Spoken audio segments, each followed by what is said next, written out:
بسم اللہ الرحمن الرحیم نحمدہ ونصلی علی رسولہ الکریم اما بعد۔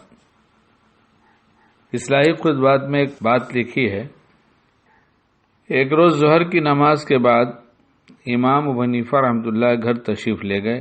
بالا خانے پر آپ کا گھر تھا، جا کر آرام کرنے کے لیے بستر پر لیٹ گئے۔ اتنے میں کسی نے دروازے پر نیچے دستک دی۔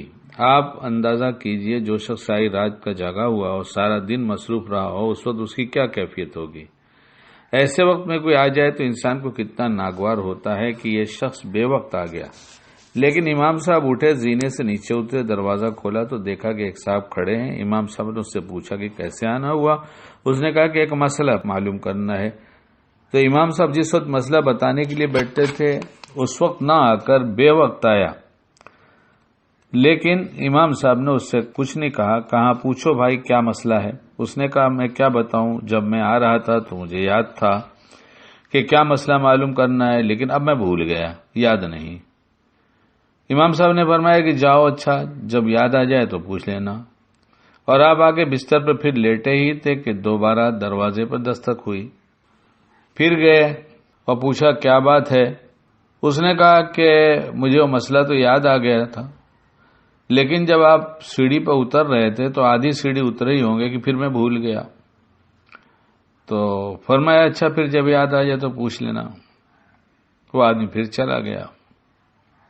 امام صاحب ابھی بستر پہ آ کے لیٹے ہی تھے کہ پھر وہ آدمی آ گیا، دستک دیا، آپ پھر اٹھ کر آئے۔ دروازہ کھولا تو دیکھا وہی شخص کھڑا ہے۔ اس نے کہا کہ حضرت مسئلہ یاد آ گیا۔ امام صاحب نے پوچھا کہ کیا مسئلہ ہے۔ اس نے کہا کہ یہ مسئلہ معلوم کرنا ہے کہ انسان کی نجاست یعنی پاخانے کا ذائقہ کڑوا ہوتا ہے یا میٹھا ہوتا ہے۔ اگر کوئی دوسرا آدمی ہوتا تو اب تک ضبط کرتا رہا، لیکن اب اس سوال کے بعد تو اس کے صبر کا پیمانہ لبریز ہو جاتا۔ لیکن امام صاحب نے بہت اطمینان سے جواب دیا کہ انسان کی نجاست اگر تازہ ہو تو اس میں کچھ مٹھاس ہوتی ہے، اور اگر سوکھ جائے تو کڑواہٹ پیدا ہو جاتی ہے۔ پھر وہ شخص کہنے لگا کیا آپ نے چکر دیکھا ہے؟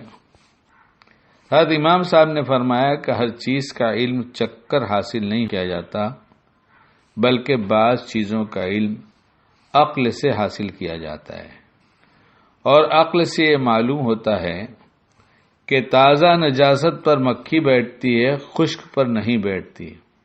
اس سے پتہ چلا کہ دونوں میں فرق ہے، ورنہ مکھی دونوں پر بیٹھتی۔ جب امام صاحب نے جواب دے دیا تو شخص نے کہا امام صاحب میں آپ کے سامنے ہاتھ جوڑتا ہوں، مجھے معاف کیجیے، میں نے آپ کو بہت ستایا، لیکن آج آپ نے مجھے ہرا دیا۔ امام صاحب نے پوچھا کہ میں نے کیسے ہرا دیا؟ اس شخص نے کہا کہ ایک دوست سے میری بحث ہو رہی تھی۔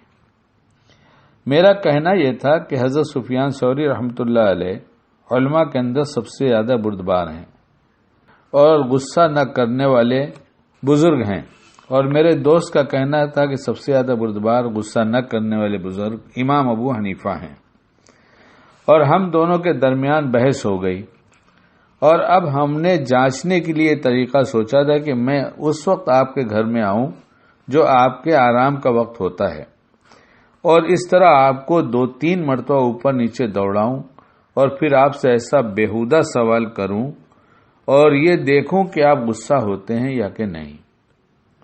میں نے کہا کہ اگر غصہ ہو گئے تو میں جیت جاؤں گا، اور اگر غصہ نہ ہوئے تو تم جیت گئے، لیکن آج آپ نے مجھے ہرا دیا، اور واقعہ یہ ہے کہ میں نے اس روئے زمین پر ایسا حلیم انسان جس کو غصہ چھو کر بھی نہ گزرا ہو آپ کے علاوہ کوئی دوسرا نہیں دیکھا۔ یہ پڑھنے کے لیے نہیں ہے، سننے کے لیے نہیں ہے، سنانے کے لیے نہیں ہے۔